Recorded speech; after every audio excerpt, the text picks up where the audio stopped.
So hey everyone, here we are again. Welcome back to my channel Fiction Addiction. चलिए तो next part को start करते हैं. Let's start. और हाँ, फीबल लेबल पर भी एक न्यू स्टोरी को शेयर किया है, तो प्लीज़ अगर आप चाहें तो उसे देख सकते हैं. अभी डिस्प्ले पर उसकी वो थंबनेल शो हो रहा होगा और लिंक डिस्क्रिप्शन में मैं दे दूँगी. जो भी इंटरेस्टेड हो प्लीज़ एक बार विजिट ज़रूर कीजिएगा. ओके, चलिए शुरू करते हैं वीडियो को. हर बार वो गलती नहीं होती जो पहली बार हुई थी. आई स्वेयर मैंने कुछ भी नहीं देखा. इबो ये कहते हुए जान इबो के बहुत करीब आ गया था. इतना करीब कि उन दोनों के बीच की दूरी शायद इंच भर की रही होगी. और जान की ऐसी बातें सुनकर कहीं ना कहीं इबो की सांस जो उसके गले में अटक गई थी. अब ये नहीं पता कि उस जान की बातों से अटकी थी या उसकी करीबी से, लेकिन कुछ पल के लिए दोनों एक दूसरे में थम गए थे. पर वो इबो ने अपनी लड़खड़ाती हुई आवाज़ में कुछ कहने की कोशिश की, पर जान ने इबो को रोक दिया. उसने कहा, कुछ भी नहीं. मुझे नहीं जानना कि तुम्हारी गर्लफ्रेंड कितनी ज़्यादा स्पेशल है तुम्हारे लिए. वो कितनी स्पेशल है कि तुमने स्टेज से रुकने का भी इंतज़ार नहीं किया और तुम उसके पास पहुंच गए. वो तुम्हारे पास पहुंच गई. No, I don't want to know any detail. Okay, ये कहते हुए जान नोट कर रहा था, पर उसकी आंखें कुछ और कह रही थी. और इबो से करेक्ट करना चाहता था, बिल्कुल करेक्ट करना चाहता था. कोई उसकी गर्लफ्रेंड नहीं है, कोई भी नहीं है. ये गलतफहमी वो नहीं बढ़ने देना चाहता था. इसलिए उसने कहा, नोगा ऐसा कुछ नहीं है, वो मेरी पर इससे पहले कि वो कुछ कह पाता, एक आवाज़ होती है. किसी शख्स ने अपना गला साफ करते हुए कहा. जैसे ही आवाज़ का एहसास इबो को हुआ, उसने तुरंत मुड़कर पीछे देखा. जान ने भी मुड़कर पीछे देखा तो सामने ब्लैक सूट के अंदर एक बहुत ही स्मार्ट पर्सन खड़ा हुआ था. एक दमदार पर्सनैलिटी. और जैसे ही इस पर्सनैलिटी की नज़र इबो पर पड़ी, इबो की पूरी बॉडी कांप गई. वो तुरंत जान से थोड़ा सा अलग होकर सीधा खड़ा हो गया. उसने कहा, डैड. लैनमैन हुआ ने कहा, यस लिटिल लैन, क्या तुम कुछ कहना चाहोगे? ठीक है, तो वे लैनमैन हुआ सस्पिशियसली इबो की तरफ देख रहे थे. उनके फेस पर तो कोई ऐसा एक्सप्रेशन थे नहीं, लेकिन उनकी आंखों में बहुत ज़्यादा क्यूरियोसिटी थी. वो क्यूरियोसिटी जो इबो से जवाब मांग रही थी. और अपने डैड की ऐसी निगाहों को देखकर एक इबो की पूरी बॉडी से शिवर करने लगी. उसने कहा, क्या कहना है डैड? लैनमैन हुआ ने कहा, क्या कहना है? कॉन्ग्रेचुलेशन कहूँ तुम्हें, या फिर तुम पहले इस पर्सन से मिलाओगे जो तुम्हारे लिए इतना स्पेशल है, जिसके बारे में तुमने अभी माइक पर जिक्र किया? तो वो लैनमैन हुआ स्मिट कर रहे थे और अपने बेटे के ऊपर बहुत ही तेज़ी से देख रहे थे. इतनी ज़्यादा इंटिमिडेटिंग थी उनकी गेज कि उसके नीचे तो जान और इबो दोनों ही शिवर करने लगे. जान ने इबो को हाथ पकड़ते हुए कहा, ये कौन है? इबो ने कहा, मेरे डैड. मैंने कहा ना डैड. जान ने कहा, तुम्हारे डैड? इबो ने कहा, हाँ डैड मेरे. फिर क्या था? जान ने तुरंत अपने आप को आगे बढ़ाया और बो करते हुए कहा, गुड इवनिंग सर. अब लैनमैन हुआ ने अपनी निगाहों को जान के ऊपर किया और उसे पूरा हेड से लेकर टो तक देखा. ऐसा लग रहा था जैसे कि उसे स्कैन कर रहे हैं. सच में लैनमैन हुआ का ऑरा ही अलग था. जान फील कर सकता था, इतनी स्ट्रॉन्ग पर्सनैलिटी थे वो. कहीं ना कहीं उनकी गेज के नीचे जान भी थोड़ा अजीब महसूस कर रहा था और वेट कर रहा था इबो के फादर के रिस्पॉन्स का. लैनमैन हुआ ने कहा, जेंटलमैन, क्या मैं जान सकता हूँ आप कौन हैं? मेरे बेटे ने तो इंट्रोड्यूस नहीं कराया, आप ही बता दीजिए. ये तो लैनमैन हुआ ने जान की तरफ देखा. जान ने इससे पहले क्या कुछ कह पाता, एक इबो फुदक कर आगे आ गया. उसने जान के हाथों में हाथ डालते हुए कहा, क्या डैड, मैं इंट्रोड्यूस कराने वाला तो था. ये है स्पेशल पर्सन जिसके बारे में मैंने आपको बताया था. लैनमैन हुआ ने कहा, फिर स्पेशल पर्सन? आखिर कितना स्पेशल है ये? मुझे भी तो बताओ. आखिर मुझे ही नहीं पता मेरे बेटे की लाइफ में कौन कब कैसे इतना स्पेशल बन गया. जान ने कहा, नो सर, ऐसा कुछ नहीं है. इबो इसके बाद उसने लैनमैन हुआ की तरफ देखते हुए कहा, सर मेरा नाम शाओ विसान है और मैं इबो का फ्रेंड हूँ. ये कहते हुए जान ने एक बार इबो की तरफ देखा, फिर उसके डैड की तरफ. इबो को बिल्कुल भी अच्छा नहीं लगा जान के मुँह से फ्रेंड सुनकर. वो कुछ और सुनना चाहता था, पर क्या इस बात का जवाब इबो के पास खुद नहीं था. इबो के फेस का हल्का सा रंग उतरा था और इस चीज़ को कहीं ना कहीं लैनमैन हुआ ने भांप लिया था. उन्होंने इबो की तरफ देखते हुए कहा, रेड लैन. जैसे ही इबो ने सुना, उसने मुड़ कर अपने डैड की तरफ देखा. लैनमैन हुआ ने अपनी ब्रोज को रेस करते हुए जैसे आंखों ही आंखों में पूछा, क्या हुआ? पर इबो ने तुरंत मना कर दिया.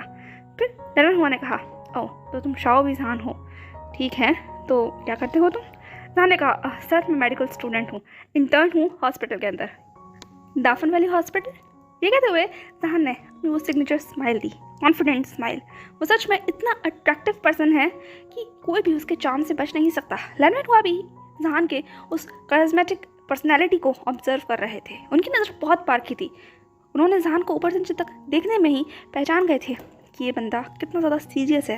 लेकिन ये नहीं समझ आ रहा था कि उनके इतने ज़्यादा मनचले लड़के के साथ आखिर इतना सीरियस पर्सनैलिटी क्या कर रहा है. तो ये लोग सिर्फ दोस्त हैं, जहान की बातों से तो ऐसा ही लग रहा है, लेकिन ईबो की बातों से यही सारे ख्यालात उनके दिमाग में चल रहे थे। तभी पीछे से और दो चार लोगों के चहकते हुए आवाज़ आती है, और वो कोई और नहीं बल्कि जी का ग्रुप था। जी फुदकते हुए उन लोगों के बीच में आई और सबके बीच में से जगह बनाते हुए उसने तुरंत ईबो को गले लगाते हुए कहा, माय गॉड सुपरस्टार, तुमने तो कमाल कर दिया यार, कितनी ज़्यादा ट्रेमेंडस पर्सनैलिटी थी। सही कह रहा था जियांग चैंग, तुम सच में बहुत बेस्ट हो स्वीट हार्ट, बहुत बेस्ट। ये कहते हुए जी ने इतनी सारी इंथुजियास्टिक तरीके से ईबो को हक किया था, इतनी सारी उसकी प्रेस की थी कि वहाँ पर खड़े हुए सब लोग शॉक हो गए थे। जी सच में इस वक्त किसी लिटरली फैन गर्ल की तरह बिहेव कर रही थी। अगर कोई और उनको दूर से दिखता तो ऐसा लगता कि जी ही उसकी गर्लफ्रेंड है, लेकिन नहीं, ये गलतफहमी वहाँ पर खड़े हुए किसी को भी नहीं हो सकती, क्योंकि सब जानते थे जी और ईबो का बॉन्ड अलग ही है। फिर क्या था, ईबो ने भी जी की वेस्ट में हाथ डाला और दोनों उछलने लगे। उसने कहा, हाँ जी हाँ, मुझे बहुत खुशी हो रही है, मैंने ट्रॉफी जीत ली जी, मैंने ये कॉम्पिटिशन जीत लिया, मैंने इसके लिए बहुत प्रैक्टिस की थी, बहुत ज़्यादा। ये कहते हुए ईबो अपनी सारी बातें बताने लगा। वो दोनों अपनी दुनिया में से खो गए थे और उनको देखकर बाकी सबके चेहरे के जैसे होश उड़ गए थे। जहान सिर्फ उनको अपनी सस्पिशियसली निगाहों से देख रहा था। वो समझने की कोशिश करता था कि अक्सर ये लोग इस तरीके का बिहेव करते क्यों हैं, वो भी एटलीस्ट पब्लिक में। और वहीं हाउ शुआन सिर्फ हंस रहा था। उसके बगल में वैनिंग और न्यूज़लैंड खड़े हुए थे, वो भी सिर्फ अपना सर हिला रहे थे। और वहीं लैनमैन हुआ क्यूरियोसिटी से इन सब चीज़ को समझने की कोशिश कर रहे थे। आखिर उसके बच्चे की ज़िंदगी में इतने सारे लोग आ कब गए और ये हो क्या रहा है। कभी एक पर्सन उसके पास होता है और अभी दूसरा कौन है। इतने बीच में जियांग चैंग लैनमैन हुआ के बगल में आकर खड़ा हो गया था। उसने लैनमैन हुआ को वो करते हुए कहा, गुड इवनिंग मास्टर। लैनमैन हुआ ने जियांग चैंग की तरफ देखते हुए कहा, मैं तुमसे कितनी बार कहा है मुझे मास्टर मत कहा करो, मुझे अंकल कहा करो बेटा। जियांग चैंग ने लगभग अपनी गर्दन को सहलाते हुए कहा, गुड इवनिंग अंकल। लैनमैन हुआ ने कहा, और कैसे हो। चैंग ने कहा, मैं अच्छा हूँ। और माँ कैसी हैं। लैनमैन हुआ ने कहा, माँ भी ठीक हैं, हाँ घर पर हैं और तुम्हें बहुत याद करती हैं। जियांग चैंग ने कहा, मैं भी उन्हें बहुत याद करता हूँ। लैनमैन हुआ ने कहा, वैसे क्या हमारा चैम्प भी हमें याद करता है। चैंग ने ईबो की तरफ देखते हुए कहा, सही बताऊँ। लैनमैन हुआ ने कहा, फिर क्या था। चैंग ने एक नज़र ईबो की तरफ देखा, फिर लैनमैन हुआ की तरफ, और फिर कहा, बिल्कुल भी नहीं सर, बिल्कुल याद नहीं करता, टाइम ही नहीं है उसके पास। वो तो मुझे भी याद नहीं करता। जब से वो जहान इसकी ज़िंदगी में आया है ना, तब से बस सिर्फ जहान यही सिर्फ आपको उससे सुनाई देगा और ईबो को सिर्फ यही दिखाई देगा। मैं पक गया हूँ गॉड, मैं सच में पक गया हूँ। ये कहते हुए जियांग चैंग ने लगभग अपनी सारी भड़ास निकाल दी थी। वो एक पल के लिए भूल गया था कि वो लैनमैन हुआ से बात कर रहा है, ना कि जी या हाउ शुआन से। लैनमैन हुआ ने क्यूरियोसिटीली ईबो की तरफ देखते हुए कहा, आखिर ये जहान है कौन। अब जाकर जियांग चैंग को रियलाइज़ हुआ था कि उसने अपनी बड़बड़ के चक्कर में कितना ज़्यादा कुछ बोल दिया है। पर इससे पहले कि वो कुछ कह पाता, एक और शख्स ने अपनी दस्तक वहाँ दे दी थी, और वो कोई और नहीं बल्कि लूसी थी। वो अपने बहुत ही ग्लैमरस अंदाज में ठक ठक करते हुए उस ग्रुप के बीच में आ गई थी। उसने अपनी उस चिपिंग सी वॉइस में कहा, लान वांग ईबो। जैसे ही लूसी ने आवाज़ दी, वैसे ही ईबो ने मुड़कर लूसी की तरफ देखा। उसके चेहरे पर मुस्कुराहट आ गई। उसने अपने आप को आगे बढ़ाया और लूसी के पास पहुँच गया। लूसी ने कहा, सच में तुमने कमाल कर दिया, मैं तुम्हारे लिए बहुत खुश हूँ। ये कहते हुए लूसी ने बहुत ही सॉफ्टली ईबो को हक किया। पर ईबो ने इस बात पर ज़्यादा ध्यान नहीं दिया। जैसे सब हक कर रहे हैं, उसने उसी तरीके से इस हक को लिया। उसने भी लूसी को हक कर लिया। आखिरकार एटलीस्ट वो उसकी मैनेजर थी, और ईबो के साथ साथ लूसी ने भी बहुत मेहनत की थी उसके लिए, तो इसलिए ये ग्रुप हक तो बनता था। ईबो के मन में तो यही ख्याल था, पर लूसी के मन में ये ख्याल नहीं था। वो तो उसे किसी और इंटेंशन से हक कर रही थी। वो दोनों इस तरीके से हक कर ही रहे थे, इस बात से बिल्कुल नज़रअंदाज कि किसी एक शख्स की निगाहें डार्क हो गई हैं, उसकी मुट्ठियाँ बिछ गई हैं। और इस चीज़ का अंदाज़ा किसी को हुआ हो या ना हुआ हो, पर जहान के बगल में खड़ी हुई जी को ज़रूर हो गया था। जी ने एक नज़र ईबो की तरफ देखा, फिर दूसरी बार जहान की तरफ देखा, जो उसी इंटेंसिटी के साथ, यूँ कहो बिल्कुल क्लियर गेज के साथ उस कपल को देख रहा था जो अपनी दुनिया में खो गया है। जी ने अपने कदमों को आगे बढ़ाया और जहान के करीब लगभग कान में फुसफुसाते हुए कहा, आखिर ये कौन है। जहान ने बिना इस बात पर ध्यान दिए अपने आप में ही जवाब दिया, शायद ईबो की गर्लफ्रेंड। जहान की आवाज़ डार्क थी और इस बात ने जी को अलर्ट कर दिया था। जी ने और क्यूरियोसिटीली जहान की तरफ देखते हुए फिर एक क्वेश्चन पूछा, गर्लफ्रेंड, लगता है दोनों ज़्यादा ही करीब हैं। जहान ने फिर अपनी दुनिया में जवाब देते हुए कहा, कुछ ज़्यादा ही करीब है। ये जवाब देते वक्त जहान की पलकें एक बार के लिए भी नहीं झपकी थी। वो उसी इंटेंसिटी के साथ सामने देख रहा था, पर जी के चेहरे पर मुस्कुराहट आ गई थी। शायद जहान महसूस भी नहीं कर पाया था, पर जी ने पहचान लिया था कि हवा में जेलसी घुल रही है। जी ने अपनी हंसी को रोकते हुए कहा, तो तुम्हें कैसा लग रहा है जहान। जहान ने फिर से जवाब दिया, बिल्कुल अच्छा नहीं लग रहा, बिल्कुल भी नहीं।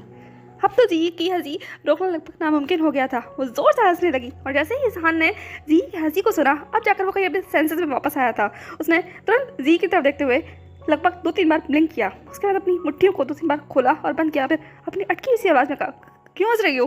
जी ने जहान की तरफ देखते हुए कहा, डोंट टेल मी कि तुम्हें नहीं पता कि मैं क्यों हंस रही हूँ। जी को इस तरीके से हंसता हुआ देखकर बाकी सबकी निगाहें भी जी पर आकर टिक गई थी और जहान के चेहरे की तरफ से हवाएं उड़ गई। बेचारा इस वक्त ऐसा लग रहा था जैसे कोई चोरी करता हुआ पकड़ लिया गया हो। और अगर ईबो के 2 फेवरेट पर्सन की बात हो और उस पर उनका ध्यान ना जाए, ऐसा कैसे हो सकता है? ईबो का ध्यान भी जी की इस हंसी पर चला गया था और जहान के ऐसे चेहरे के ऊपर। फिर क्या था, वो लूसी को वहीं छोड़कर तुरंत फुदकता हुआ उन दोनों के बीच में आ गया। उसने हंसते हुए कहा, हंसी भी क्या बात है, मुझे भी बताओ, मुझे भी हंसना है। जी ऐसा क्या हुआ है? जहान का आपका फेस इतना वाइट क्यों हो गया है? सब कुछ ठीक तो है? कहते हुए ईबो ने एक बार जी की तरफ और एक बार जहान की तरफ देखा। जी ने अपनी हंसी को रोकते हुए कहा, वो ये हुआ ईबो, एक्चुअली मैं जहान से, पर इससे पहले जी कुछ कहती जहान ने वार्निंग टोन में कहा, जी, पर जी कहाँ रुकने वाली थी? जी ने कहा, क्या, मैं तो बस बता रही हूँ कि तुम मुझसे क्या कह रहे थे? वो ईबो ये कह रहा था। जहान ने कहा, जी। ईबो ने कहा, जहान कहा, शांत रहिए ना। जी ने कहा, ईबो वो एक्चुअली अभी मैंने फील किया कि कोई जेल, पर इससे पहले जी आगे कुछ कहती, जहान ने तुरंत उसके मुंह पर हाथ रख दिया। उसने कहा, तुम कुछ नहीं कहोगी। अब ईबो फुल कंफ्यूज हो गया था, ना तो उसे जहान की हरकत समझ आ रही थी और ना ही जी के शब्द। उसने कहा, अरे आप दोनों क्या कह रहे हैं, मुझे बताइए ना। ईबो ये कहते हुए अपने पैर जमीन पर पटकने लगा। उसके हाथों में अभी भी उसकी ट्रॉफी थी। फिर क्या था, हाउसवान उसके पास आ गया, उसके कंधे में हाथ डालते हुए कहा, तुम्हें चिंता करने की जरूरत नहीं है, ये दोनों अपनी ही दुनिया में रहते हैं, इनकी बातों को उससे निकलवाना आसान नहीं है, ये दोनों एक दूसरे की भाषा समझते हैं। समझ आया तुम्हें? ये कहते हुए हाउसवान ने अपनी वो चार्मिंग सी स्माइल दी। फिर क्या था, ईबो ने एक बार हाउसवान की तरफ देखा और एक बार जहान और जी की तरफ। जहान जी का मुंह अभी भी बंद करके खड़ा था और जी हंस रही थी। ईबो ने कहा, ठीक है, मत बताइए, आप लोग बहुत बुरे हैं। ये कहते हुए ईबो ने पाउट कर लिया। लैन हुआ ने कहा, लिटिल लैन। जैसे ही लिटिल लैन सुनाई दिया, जहान ने कहा, लिटिल लैन तुम्हारे डैड बुला रहे हैं, जाके सुन के आओ। ये कहते हुए ईबो ने घूर कर जहान की तरफ देखा। उसने कहा, मैं आपकी लिटिल लैन नहीं हूँ। जहान ने कहा, तुम लिटिल लैन हो। ये कहते हुए जहान ने फाइनली जी को छोड़ा और ईबो के बालों को रफल किया। ईबो ने कहा, गाओ, मेरे बाल बिगड़ जाएंगे। ये कहते हुए ईबो ने अपने हाथों से जहान का हाथ पकड़ लिया था। दोनों ने जैसे ही एक दूसरे का स्किन टच महसूस किया, वो दोनों रुक गए और एक पल में एक दूसरे की आंखों में देखने लगे। वहाँ पर खड़े हुए सारे लोग भी अचानक से रुक गए थे और उन दोनों को देख रहे थे, जो अचानक से बात करते करते रुक गए हैं, ये एक दूसरे में खो गए हैं। जी और हाउसवान के चेहरे पर तो मुस्कुराहट आ गई थी, लेकिन बाकी के लोगों के चेहरे पर अभी भी कन्फ्यूजन लुक था। लैन ने वापस सवाल लगाते हुए कहा, लिटिल लैन। अब जाकर ईबो ने एक बार जहान की तरफ फिर अपने फादर की तरफ देखा, फिर कहा, यस डैड। लेकिन इस बीच में भी उसने जहान का हाथ छोड़ा नहीं था, बल्कि इंटरवाइन कर लिया था। दोनों हाथ पकड़कर खड़े हुए थे। लैन हुआ ने उस हाथ को देखा लेकिन कुछ कहा नहीं। फिर उन्होंने कहा, ठीक है, अब मैंने तुम्हारा कंपटीशन देख लिया है, मुझे वापस जाना होगा, मेरी एक बहुत इंपॉर्टेंट मीटिंग है। ईबो ने कहा, अभी से डैड? अभी तो आफ्टर पार्टी होने वाली है। लैन हुआ ने कहा, डोंट वरी चैम्प, मैं बाद में तुमसे मिलता हूँ, अभी ऑफिस का काम देखना ज़रूरी है ना। ईबो ने कहा, आप जा रहे हैं? लैन हुआ ने कहा, जाना पड़ेगा। ये कहते हुए फाइनली उन्होंने लास्ट टाइम ईबो को देखा। ईबो ने कहा, आई मिस यू डैड। लैन हुआ भी अपने बेटे को एक वार्म हग दे रहे थे। दोनों कुछ देर बातें करते रहे और उसके बाद लैन हुआ वहाँ से जा चुके थे। अब ईबो पूरे ग्रुप के बीच में अकेला था।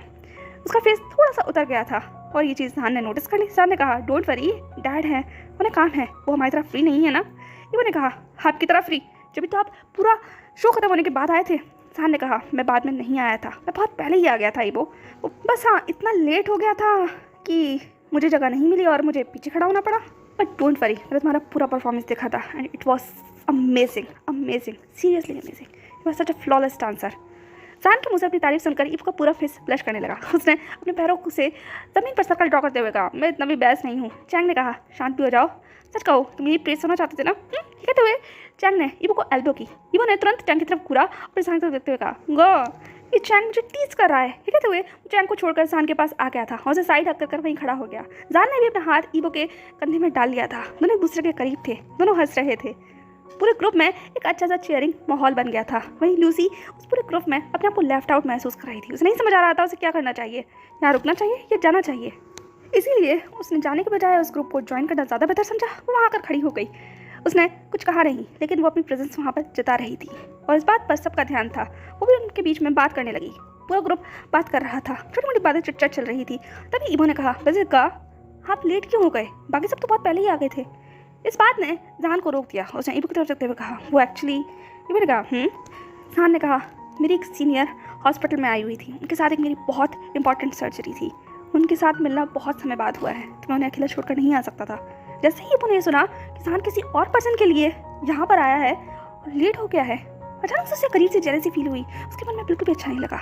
ईबो ने कहा, आपकी सीनियर? जहान ने कहा, मेरी सीनियर, वो सच में बहुत अमेजिंग है, उनकी स्किल्स इतनी ज़्यादा एक्सीलेंट है कि कोई भी उनकी बराबरी नहीं कर सकता। जहान अपने ही जोन में अपने उस सो कॉल्ड सीनियर की तारीफ करे चले जा रहा था, बिना इस बात की परवाह किए कि उसके बगल में खड़ा हुआ शख्स पूरी तरह से जल बुन गया है। उसके चेहरे के एक्सप्रेशन कम्प्लीटली चेंज हो गए हैं। फिर क्या था, ईबो ने जहान का हाथ अपने कंधे पर से हटाया, अपनी ट्रॉफी को अपने हाथ में और तेजी के साथ पकड़ा और अपनी थोड़ी सी ठंडी आवाज़ में कहा, मैं अपने कपड़े चेंज करने जा रहा हूँ, इसके बाद मैं आफ्टर पार्टी में जाना है। ये तो वो आगे बढ़ गया, जहान को वहीं स्पीचलेस छोड़कर। जहान तो ईबो से बात कर रहा था ना, ये अचानक से क्या हुआ? जहान बहुत ही शॉकिंग एक्सप्रेशन के साथ ईबो की तरफ देखने लगा और फिर उसने जी की तरफ देखते हुए कहा, हुआ क्या? जी ने लगभग अपना सर पर हाथ मारते हुए कहा, हुआ क्या? तुम किसी और की तारीफ सामने कैसे कर सकते हो? जहान ने कहा, किसी और की तारीफ? मैं तो सीनियर की तारीफ कर रहा हूँ, तुम तो जानती हो ना वो कितनी ज़्यादा एक्सीलेंट है। जी ने कहा, जहान ने कहा, क्या? जी ने कहा, तुम सच में बहुत बड़े बेवकूफ़ हो।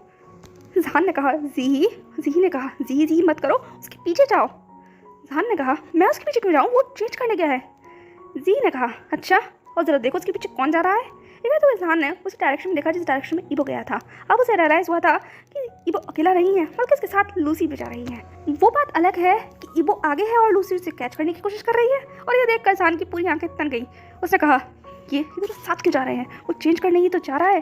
जी ने कहा, ये तो तुम्हें वहाँ जाकर ही पता चलेगा, तुम्हें नहीं लगता कि तुम्हें ईबो के साथ जाना चाहिए? उसे तुम्हारी ज़रूरत है, ना कि लूसी की, so go and take what yours. ये कहते हुए जी ने लगभग जहान को पुश कर दिया था। जहान ने एक बार हेल्पलेसली जी की तरफ देखा, फिर ईबो की तरफ। फिर क्या था, वो सबको छोड़कर वहाँ से जा चुका था। हाउसवाइफ ने जी के कंधे पर हाथ रखते हुए कहा, तुम तो सच में क्यूपिड हो। जी ने कहा, इन दोनों लव बर्ड्स के लिए मैं कुछ भी हूँ। ये सच में दोनों कितने ज़्यादा डम हैं, एक दूसरे को देखकर जेलस फील कर रहे हैं, पर एक दूसरे की फीलिंग्स को नहीं समझ रहे हैं। ओह, मैं क्या करूँ, मुझे फ्रस्ट्रेशन हो रही है। हाउसवाइफ ने कहा, बस बुलेट ट्रेन, शांत हो जाओ, क्या चाहती हो तुम? जी ने अपनी वो स्वीट सी स्माइल देते हुए कहा, इन दोनों को मिलाना और इन दोनों के बीच में आने वाले सारे कंकड़ पत्थरों को दूर हटाना। ये कहते हुए वो लूसी की तरफ देख रही थी। बेचारी लूसी को बीच में किसी ने रोक लिया और वो ईबो तक नहीं पहुंच पाई। फाइनली ग्रीन रूम में ईबो चेंजिंग रूम में था और जहान बाहर उसका वेट कर रहा था। वो सब कुछ देख रहा था। ये रूम में कितना सब कुछ अलग है ना, कितना बड़ा मिरर लगा हुआ है, सामने कितना सारा मेकअप का सामान है। जहान ने ये सब चीज़ें कभी नहीं देखी, फर्स्ट टाइम वो सब कुछ देख रहा था और उसके आंखों में क्यूरियोसिटी साफ नजर आ रही थी। उसने बड़े से मिरर में खुद को देखा और फिर सामने पड़े हुए उस मेकअप को उसने उस ब्रश की तरफ हाथ लगाते हुए कहा, ये सब चीज़ें कितनी अलग है ना। हम तो कभी सीजर, स्काल्पल या स्टेथोस्कोप से आगे ही नहीं बढ़े। ये ब्रश वगैरह कहीं कैसे यूज़ करता है, हमें तो कुछ भी नहीं पता। ये कहते हुए जहान सब मेकअप को देखने लगा। इसी बीच में ईबो फाइनली बाहर आ चुका था। उसने एक ऑफ वाइट कलर की हुडी, साथ में आइस ब्लू रिब्ड जीन्स डाली हुई थी। उसके पाँव में वाइट कलर के स्निकर्स थे। वो सच में अमेजिंग लग रहा था। लानवांग ईबो और उसका चार्म हमेशा उसके साथ चलता है, और एक बार जब भी कोई उसे देखता है तो उस पर ठहरे ना उसकी नज़र, ऐसा कैसे हो सकता है। जहान भी कुछ ऐसा ही महसूस कर रहा था। इस वक्त ईबो बिल्कुल बहुत ज़्यादा यंग वाइट दे रहा था, एक फ्रेश एयर की तरह उस पूरे ग्रीन रूम में जैसे फैल गया था, और जहान उसकी उस महक में जैसे डूब गया था। वो अनब्लिंकिंगली ईबो को देख रहा था और ईबो अपनी धुन में ड्रेसिंग टेबल तक आ गया था। उसने ध्यान नहीं दिया था कि जहान है, क्योंकि उसका दिमाग अभी भी खराब था जहान की उन बकवास बातों से। उसके चेहरे पर पाउट था और अब जाकर फाइनली उसने ध्यान दिया था कि कोई उसके ऊपर एक बर्निंग गैस को रखा हुआ है। जैसे ही उस इंटेंसिटी को ईबो ने फील किया, उसने मुड़कर जहान की तरफ देखा, जो उसे बिल्कुल किसी स्टैचू की तरह देख रहा था। ईबो ने अपनी ब्रोज को रेस करते हुए लगभग एक क्वेश्चनिंग टोन में कहा, जहान का। एक बार आवाज़ लगाई, सामने से कोई जवाब नहीं आया। ईबो ने फिर आवाज़ लगाई, जहान का। अभी भी जहान बिल्कुल स्टैचू बनकर ही खड़ा था। फाइनली ईबो ने अपनी आवाज़ को थोड़ा सा तेज़ किया। उसने चिल्लाते हुए कहा, जहान का। अब जाकर कहीं जहान का ध्यान टूटा था। उसने कहा, हाँ। ईबो ने कहा, हाँ खो गए आप? जहान ने कहा, कहीं नहीं। ईबो ने कहा, हाँ, ज़रूर अपने सीनियर के उन ख्यालों में खो गए होंगे। ये कहते हुए ईबो वहीं अपने बैग में से अपने कोम को निकालने लगा ताकि अपने बालों को कोम कर सके। जहान ने जब ईबो की ऐसी बातें सुनी तो उसके चेहरे पर स्मिक आ गया। उसने अपने कदमों को आगे बढ़ाया और ईबो के बगल में आकर खड़ा हो गया। उसने कहा, क्यों, तुम्हें जेलसी फील हो रही है? एक ईबो रुक गया। उसने अपनी मुट्ठियों को बांधते हुए जहान की तरफ देखा। उसकी आंखों में एक ग्लेयर था। जहान ने ईबो के इस ग्लेयर पर कुछ रिएक्ट तो नहीं किया, पर उसकी आंखों में देखने लगा। ईबो ने कहा, जेलसी? और वो मुझे क्यों नहीं लगी भला? जहान ने कहा, पता नहीं क्यों मुझे फील हो रहा है। ईबो ने कहा, बिल्कुल वैसे ही जैसे कि मुझे फील हो रहा था जब आप मेरी गर्लफ्रेंड के बारे में बात कर रहे थे। ये कहते हुए ईबो ने चैलेंजिंग लुक के साथ जान की आंखों में देखा। एक जान के चेहरे का जो स्मिक था वो गायब हो गया और उसका फेस डार्क हो गया, और इस चीज़ ने फाइनली ईबो के चेहरे पर स्माइल दे दी थी। उसने अपने उस अजीब से स्टेरिंग गेम को छोड़ा और अपने उस बैग में से वापस अपने कोम को ढूंढने लगा। फाइनली उसे कोम मिल गया था। उसने अपने बालों में से उस रबर बैंड को निकाला और अपने मैसी बन को खोल दिया। उसके बाल अब उसके शोल्डर लेंथ तक आ चुके थे। वो सिल्की थे, सॉफ्ट थे और एक बहुत ही सॉफ्ट और अट्रैक्टिव सैंडलवुड की फ्रेग्रेंस रखते थे। एक ऐसी सेंट जो जहान ने तुरंत महसूस की जैसे ही ईबो ने अपने बालों को खोला। जहान कुछ पल के लिए उस सेंट में जैसे खो गया था। उसने ईबो की तरफ देखते हुए कहा, तुम्हारे बाल तो काफ़ी बड़े हो गए हैं। ये कहते हुए जहान की वॉइस बहुत हस्की साउंड कर रही थी। वो लगभग ईबो के कान के बहुत पीछे आ गया था।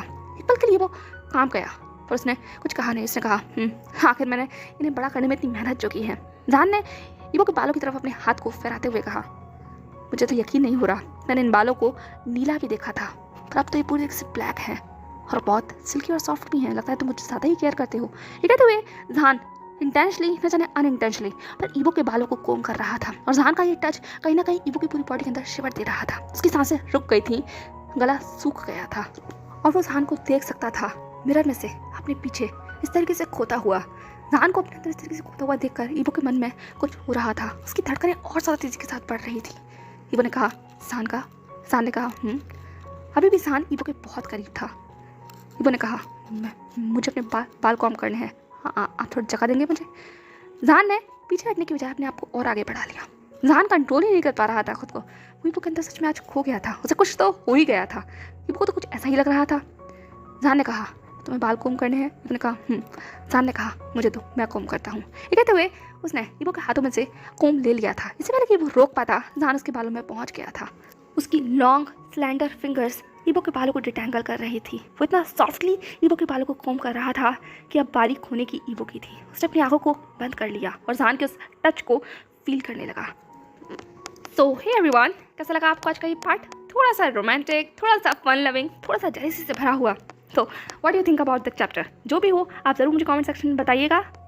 और आपको क्या लगता है जहान क्या कर रहा है ईबो के साथ? ये तो अब हमें कल ही पता चलेगा। तब तक के लिए वीडियो को लाइक कर दीजिएगा अगर पसंद आया हो, और चैप्टर कैसा भी लगा हो वो भी मुझे साथ शेयर कीजिएगा। चैनल को सब्सक्राइब कर देना अभी तक नहीं किया है तो। एंड व्हाट यू थिंक, आगे क्या होने वाला है? आपको क्या लगता है? जो कुछ भी लगता हो कमेंट सेक्शन ऑल योर्स। तब तक मिलते हैं नेक्स्ट पार्ट में। तो please stay happy and follow for more. Bye bye.